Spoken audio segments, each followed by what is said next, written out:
welcome back to another episode of Close to Broke. Today we have part 2 of that incredible commerce session. As you guys can see, my puppies are around me. They want to hang out. If you guys been wondering where they're at, they're here. You know, still giving me the cuddles, making a lot of those weird little doggy noises. I hope you guys are having a nice day. Don't want to make this too long. All the affiliate links are down in the description below if you guys want to grab some merch or anything. Otherwise, I'm gonna go back to giving these guys some attention, and I'm gonna, hand it over to me in the office here and go over some hands. Hopping right into today's episode, we're on the button, and we've got a pretty beautiful hand to look at.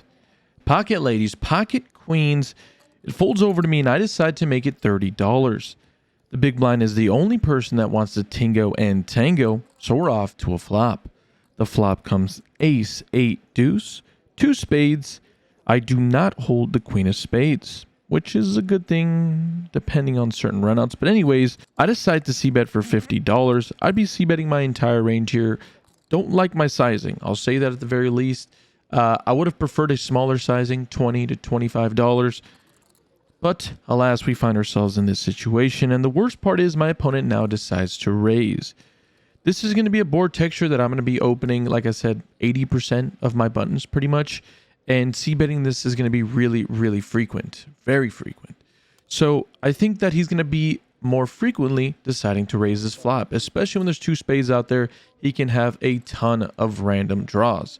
My hand is too good to fold, so I decide to make the call and at least figure out what the hell I'm going to do moving forward. The turn comes a 10. Doesn't change a great deal here. The opponent decides to lead once again for a pretty small sizing. And if I'm good on the flop, because that is what I think I'm good on the turn. This turn card here can improve a lot of his bluffs if he has like jack 10 of spades, queen 10 of spades, 9 10 of spades. Hands like that are now pairs with flush draws. And again, I just think it's a little too strong to fold. So I'm going to go ahead and make the call. The river comes a 9. So in reality, pretty much a brick unless he has a hand specifically like queen jack of spades or some kind of backdoor straight that got there. And when he decides to check it over to me, I think he cannot have better than a really weak 2 pair or a 1 pair holding. I just don't see a ton of sets in his range, especially when he checks this river. When you check this river, almost always you're going to have some kind of marginal value hand. I think the best thing you can possibly have is, like I said, like a 2 pair. Almost never can have a set. You have to be going for value when you brick out. So after a bit of tanking, I decide to jam $1,700 in the middle for a massive overbet. And my opponent pretty quickly decides to make the call with ace deuce of diamonds. So he did have a really strong hand, a stranglehold on it, to be quite honest.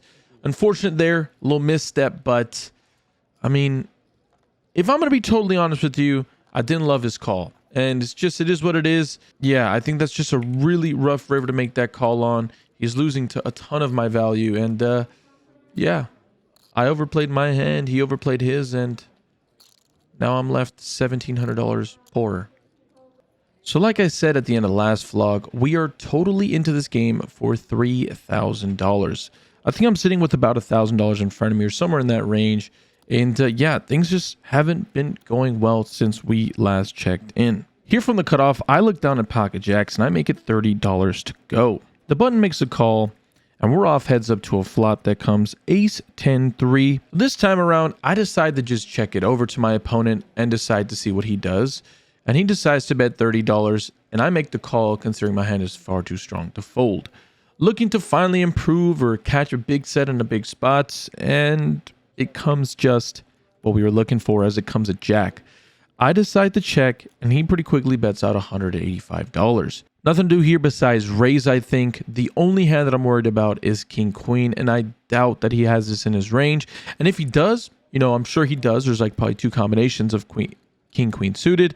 I'm okay with that. I'll live to fight another day and I'll complain about it if I get bad beat, but pretty quickly decides to fold.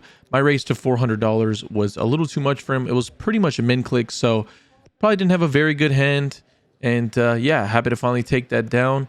I did see an ace exposed, so I'm assuming maybe he had a really bad kicker, but that's just how the table's playing. If they don't have the nuts against me, they're just not in the mood to play, it seems like. As I mentioned briefly in that last hand, if the people don't have the nuts against me, it just feels like they're really slowing down and not playing very aggressive. So that might sound great as I'm able to pick up some pots, but in reality, it's hard to make pots. And like I said, I'm stuck in this game. I need to get unstuck, so we need to play a couple more pots than usual. Anyways, the cutoff decides to raise to $40. He is somebody that has a very low VPIP. I look down at Jack 10 suited here from the button. I'm going to go ahead and make just the flat call. The big blind decides to come along as well, and we are off 3 ways to a flop that comes Queen 3 deuce with 2 hearts. Flop a flush draw and quite a plethora of backdoor equity. When the gentleman decides to c-bet for $65, going about the half size of the pot, I'm going to go ahead and just make the call here. I don't mind playing aggressive in position, but I think it's about okay to just make the call here and maybe take it away from him on later streets. The big blind pretty quickly decides to fold, and we are off to a turn that comes an unbelievable brick. 6 of clubs doesn't change very much the board texture. Sure, a couple of straights get there now, and yeah, those straights aren't just going to hit this 3% VPIP opening range. It's just not. So when he checks it over me, I think it's about time that we put the aggression to the next level. I bet $140. I'm trying to get his hands like jacks, 10s, 9s, 8s, all those middling pairs to fold. I think that I can easily get hands like that to fold. And if he has a hand like king, queen, ace, queen, kings, aces, queen, jack, he's probably never folding anyways. So I don't mind my bet sizing. I don't think I need to go really, really large. There's no reason to polarize myself. It's almost impossible to have a polar range here on the turn. So after quite a bit of tanking, my opponent reluctantly folds. Nice little pot for us to finally get things going in the right way. Happy to finally move on from that really rough start to the session, and we are here to make a comeback for the ages. After winning a couple of pots in a row, we're feeling laser focused, locked in. In this following hand, there's quite a bit of action to go over, so bear with me. Under the gun decides to raise to $25. +1 and +2 both make the call, and we're here on the button with ace jack offsuit. Under the gun is going to have a pretty tight range, I think, here, and even these calling ranges pre-flop should be not as wide as I think they may be, but I decide to 3-bet here to $130. My goal here is just to take down this free money pre-flop. I don't think they're going to be calling as often as they should be, and all I really need to be concerned about is getting past the under the gun player. After the blinds fold, the under the gun player pretty quickly decides to make the fold. +1 decides to call, and +2 decides to make the fold. We're off to a flop heads up that comes 10-4-3 rainbow. When the action checks over to me, I just think that this is a board texture that I'm not going to be getting very many folds from hands like 7s, 8s, 9s here. So when that's the case, I'm going to go ahead and check back here and realize my equity and maybe play this hand in position on later streets, but I am giving up the betting lead, and that's for sure. The turn comes a 5. The early position player decides to lead out here for $150. I think you can be doing this with a plethora of hands. I've been using that word way too much today. Anyways, I think he's just going to be leading this way too often. So after a little bit of tanking, I decide to make the call, considering I just don't know what the heck he has, and curiosity is getting the better of me. The river comes a pretty disgusting card as it comes a queen. So the hands like king queen or queen jack or whatever kind of weird hands that he's going to be barreling off the turn with now improve. And even more so, the opponent decides to jam $460. Now I'm just like throwing up in my mouth. I was pretty certain that I had the best hand on the flop. And on this river, I just don't know what to make of it. What hands can he barrel the flop with that he's calling pre-flop, I guess? I mean, what hands is he not 3-betting on the flop? I'm just trying to figure out what the heck's going on, right? Why is he just making the call pre-flop against the under the gun raiser? Why is he just making the call against me? He's a fairly short stack here. He started the hand with maybe $600 or $700. He doesn't even have 100 big blinds effective. I'm trying to put one and one together, and I just don't think he has like very many value hands. Sure, we can credit him for some pocket pairs, but I mean, I think he's going to be 3-betting or at least raising pocket 10s. I'm very confused to say the least. And when that happens, as you guys know, curiosity takes over, and after a really, really long tank, I decide to make the call. And I didn't expect to see this, but my opponent rolls over queen jack offsuit. So a pretty interesting call pre-flop. I don't know how else to put it. He is a viewer of the vlog, so again, I'm happy you won at least. But man, that was a pretty sick river. 3 outs. Man, that sucked. So after getting beat up like no one has ever felt at the poker table, I'm just kidding, we've all been there, I decide to finally get the coveted table change. Early position decides to limp here. The hijack makes it $45, and I thought it was $25. And you'll see here when I look down at ace-10 offsuit from the small blind, I don't think I'd ever be calling $45 out of position with ace-10 after a limp and an isolate, but I thought he was just misclicking and made it $25 because all I can see is 5 yellow chips or 4 yellow chips with a chip under the 4th one. That makes the, you know what I'm saying. Anyways, as you can see here, I slide out $25 and I was quickly reprimanded and notified that it's $45. Well, I've got too much money in there now to get it back, so I decide to make the call, and we're off to a flop out of position 2 players, and the flop comes king 10 for rainbow. When I decide to check here to continue playing in flow, the initial raiser decides to c-bet for $105. If we're going to be making a pair on this board texture, there's no way I'm going to be folding, so I decide to make the call, and we are off to a turn after the limper decides to fold. The turn comes an absolute brick. Doesn't change anything to the board. His hands that are like queen jack or ace jack, ace queen are probably still going to be barreling, or at least thinking about barreling. So when I check it over to him, to our surprise, he pretty quickly decides to check it back. The river comes a 4, and at this point, I'm pretty positive I have the best hand when he decides to check the turn. Pretty much every king should be going for value. The only hand that I'm probably losing to is pocket queens, but beyond that, nothing really to be scared of. When I decide to check, he goes deep into the tank before deciding that this is a good spot to make a bet. $265 is the bet he decides to make, and I am just obviously in shock. I didn't think that he'd be value betting this river. I don't know what hands he can have here. I think king queen can definitely play like this, king jack, but I think there's just going to be a ton of bluffs here as well. Queen jack, ace queen. There's a ton of these hands that I think are going to be in his spot, jack 9 even, that I just can't give up. I can't make the fold. So I decided to make the call here. As you guys can see, that is a reoccurring theme on the vlog. It's happening quite often in this one specifically. Luckily for us, our opponent does have one of those bluffs as he show ace queen offsuit. Pretty nice to finally pick up a pot. Like I said, I've been getting hammered and it's not been too great moving to this point, but nice to finally pick off a nice bluff there. These next 3 hands come in consecutive order. Yes, that means back to back to back, we play 3 interesting hands. We look down at pocket kings here after an early position, back raising, OMC decides to limp here. I'm going to go ahead and be isolating from early position myself to $50. The big blind decides to make the call, and the limper decides to make the call. And we are off 3 ways to a flop that comes ace, ace, queen. There's always an ace, right? Every time you have kings, it feels like an ace is always coming. When the action checks over to me, there's no reason to slow down here. I mean, I can't be scared of monsters under the bed or monsters in the closet. So I decide to bet $100 for value, targeting his hands like king queen, queen jack, or queen 10. And pretty surprisingly, these opponents decide to snap fold. I mean, I guess that comes with the, you know, limpy, collie stuff pre-flop. I can't complain about it. I'm happy to take some chips down. And let's get right over to this next hand. Like I said, there's a lot of limpy, McSkimpy, or whatever the hell you want to call it going on at this point. So I've been doing a lot of isolating raises. In this spot, I don't have to do that. When I look down at ace 3 of spades here from early position, I decide to raise to $30.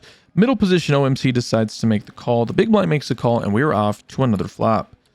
The flop comes queen 3-3. Wow. I mean, can we ask for a better flop against an OMC? The only downside to this is the OMC has less than 100 big blinds to start the hand. Anyways, we decide to c-bet here. We'd be c-betting our entire range. $50 to go. And to our surprise, if this can't get any better than it already is, the OMC decides to make it $150. This is music to my ears. I didn't know Christmas also came in January. Well, there's no reason to overplay my hand here. I think he has a good enough hand to call, but There's no reason to get out of pocket here. I decide to just make the call, and we're off to a turn card. The turn comes the 8 of diamonds. It changes absolutely nothing to this board texture unless he's a psychopath that decides to raise pocket 8s on this board. I decide to check to him once again, and he thinks $175 is a fitting sizing and a fitting bet. That is not a fitting bet because I want to go all in. I jam all in for his remaining $250 or $300 and some odd dollars. He pretty quickly decides to make the call, and we are off to a river.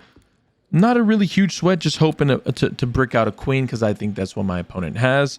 And the river comes just that. The river is a total blank to the board, changing absolutely nothing. We show our ace-3, and our opponent begrudgingly shows queen-jack. Bad beat there, of course, you know. But we're going to take it nonetheless. Moving in the right direction. Let's go. By this point, we are in the stars. I couldn't be bothered. I'm stacking these chips I just won when we look down at a pesky king-queen offsuit. Under the gun here, pretty fine to just open, so I decide to make it $30. The cutoff, small blind, and the big blind all make the call. They're all non-believers. How can you have a good hand 3 times in a row? Impossible, right? They're not going to allow me to go 3 for 3. Not today. We are not hitting for the cycle. I guess we would have to go 4 out of 4 for that, but, you know. Anyways, the flop does come out 7-6-6. A pretty horrible flop. That's it right there. The no-hitter has been broken. Not a very good flop for us. I decide to check, and what the heck? Everybody is checking this through. Are they going to give me a chance here? Is the umpire calling that strike a ball? Well, I'm going to make off like I didn't know that was totally not a good call, and we're off to a turn card. It was an 8, and yet again, it checks through. Hoping to... What is that? Is that a king of diamonds there on the river? Oh my gosh. My eyes are just bright at this point. They're wide open. This was the chance we were looking for until the OMC decides to lead out here for $75. That is the limpy, McSkimpy, back-raising, backhanded tennis player, and we're playing baseball right now, buddy. After a little bit of thinking, honestly, my hand's just too good to fold. Let's cut the crap here. I just can't fold top pair, so I decide to make the call. Both the other players decide to make the fold, and to no surprise, the adversary shows Queen 7 of diamonds. The computer hand has been implemented even in the OMC ranges. Not that he had a choice. He did, you know what I'm saying. It was all limped anyways. But alas, the cycle has been broken. We can win that pot.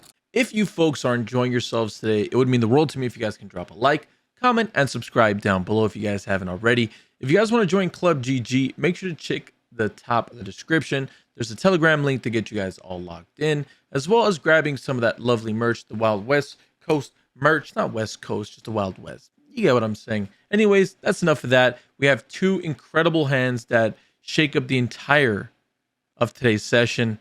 So make sure to watch all the way through. You don't want to miss a second, because this episode's just getting started. The one common theme of these last 2 episodes have been being put to the test. Playing 5-10 brings a lot of wrecks, but a lot of really strong pros. So when that's the case, I'm going to be getting put to the test by anyone and everyone. In this hand, we look down at ace 7 of spades. I decide to raise from middle position at $30. Next to act and the big blind make the call, and we're off to a flop. The flop comes ace, king, queen, rainbow. It checks over to me. I don't mind having an ace in my check back range. It's super disguised, and to be quite honest, not a really great board texture to be going for a c-bet with a hand as weak as ace no kicker. So I decide to take the less variance by checking here, and luckily the middle position player decides to check back as well. The turn comes a 4. Not a whole lot changes to the board dynamics, and with the big blind who decides to lead here, I don't think there's a whole lot to do besides just make the call. Not really a whole lot to go into this. Like I said, I checked back for this exact reason, because I want to be able to just make the call here on the turn or allow my opponents to bluff on later streets. We are off to a river card that comes an 8. The big blind leads yet again, $250, nearly the size of the pot, if not a little more. I feel sick to my stomach knowing that I played this hand in a really funky way, but again, my hand is just severely under-repped here. It just is. There's not a lot that I can be really ending up here with any better. So when that happens, I decide to make the call. My opponent gives the tap, run it back, baby.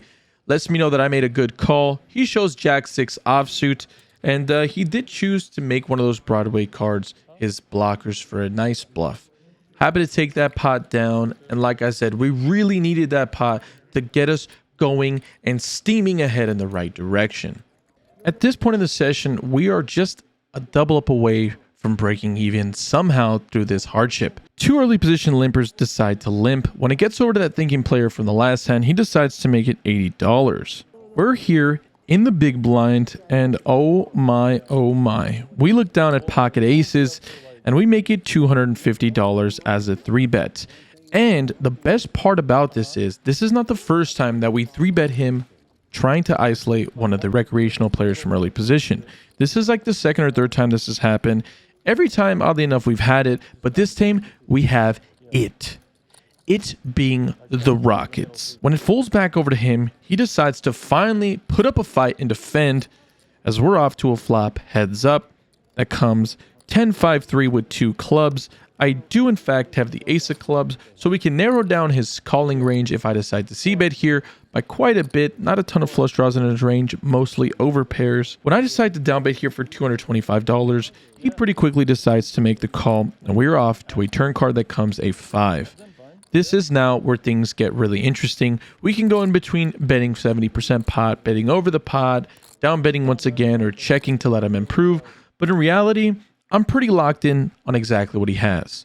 The board pairing doesn't change very much, and I'm not going to have a ton of bluffs here besides maybe ace king, and that's about it, or some kind of flush draw like ace x of clubs. So when all is said and done, at the end of the day, my job is to get my money in the middle when I know I'm good, and I think my opponent has a strong enough hand to make the call. We decide to jam here, a massive jam, having him covered for about $1,100 jam on the turn. This is a great bet that puts my opponent deep within the think tank.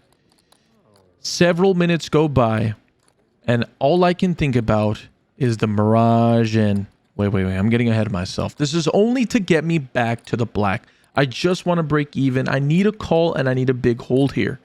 Dealer, one time, whisper in his ear, let him know to make the call. And then whisper in my ear and let me know that you're going to make me hold. Well, that seems to have done the trick because my opponent decides to make the call after an extensive tank.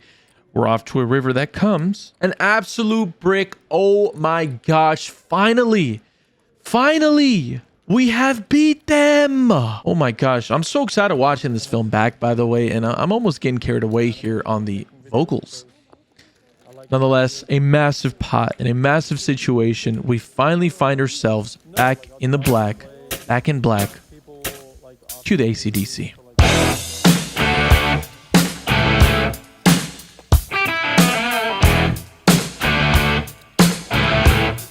Okay, so the session was just wrapped up, and another two-parter for you guys. I don't know how you guys are going to react to it. This is 2 back-to-back videos that are two-parters. It's really hard to do my style of vlog where I go deep into detail about the hands and how things went for me and, you know, all that. It's hard to do that with 15 or 20 hands from a session. And maybe I could throw a ton of hands away, but I feel like I'd be doing a disservice to you guys if I just throw a ton of hands away and leave out the key and the important things that I feel like tell a story of to the up and downs of a true poker session. I think highlighting only monster hands is just not fair to you guys, and I feel like it wouldn't be fair to me too, because it just doesn't tell the story of how the session went. Like if I only went over the big hands today, you guys wouldn't get to feel the whole effect and like how proud I am of what I'm about to tell you guys and how I was in and out for. But yeah, long story short, we were into today's game for $3,000 from when we last checked in, and I was out of today's game for $2,975 after a whopping 8 or 9 hours played today. So one of my longest sessions in a really long time. These last 2 sessions have been really long, and I think I'm just mentally preparing myself for, you know, the grind again. Poker was definitely not a source of income for a really long time for me. Like it is, it's a hustle, and I studied and I do all that. But in reality, you know, I'm an entrepreneur, I do other things. But right now, I feel like the priority in my life is making content for you guys. So if that's the case, I've got to get back into the grind mode. I got to get back into grueling mode where we're in the streets, we're trying our best, and we're learning from our mistakes and getting better. So with all that being said, like I said, I promised myself I'd be hitting the lab, and that's definitely what we're going to do. Played a ton of hands really incorrectly today, but played a ton of hands, I feel like, in my heart really well. So, you know, it's a lot of give and take. It's a lot of live and learn. And yeah, we'll see how it goes. The cool thing is, I really don't feel like I've been running really, really well yet. And maybe it doesn't come off like that in the videos, but the nuances in the game, I feel like I'm not running, like, I haven't hit the peak yet. You know, right now we're in a downswing. We haven't been running too hot. Add a little bit of play bad and add a little bit of run bad. Let's not say we played a decent portion of not well, right? But we've also not been running too well to get bailed out in any spots. So I'm excited for that to change, because it does. It just evens out at some point. So I'm happy to let you guys know that I'm going to be joining Ethan or Rampage Poker on a couple of big trips coming up here. I'm going to be hanging out with him and Wolfgang Poker. So expect a ton of more content from me. And like I said, this is only the beginning. This year is a big deal to me. We're going to keep adding crazy things. We're going to keep trying to innovate the space. I'm not here to reinvent the wheel. I'm just here to make poker fun again and exciting and educational. So that does it for me. Really long outro. And I appreciate you guys as always. Make sure to like, comment, and subscribe. If you haven't already, make sure to click the notification bell, as that does a really big favor for us and helps us in the algorithm. And sorry about the dinging and donging there. And hopefully you guys have a nice day. Stay happy, stay healthy. More importantly, run good at the tables. I'll see you guys soon.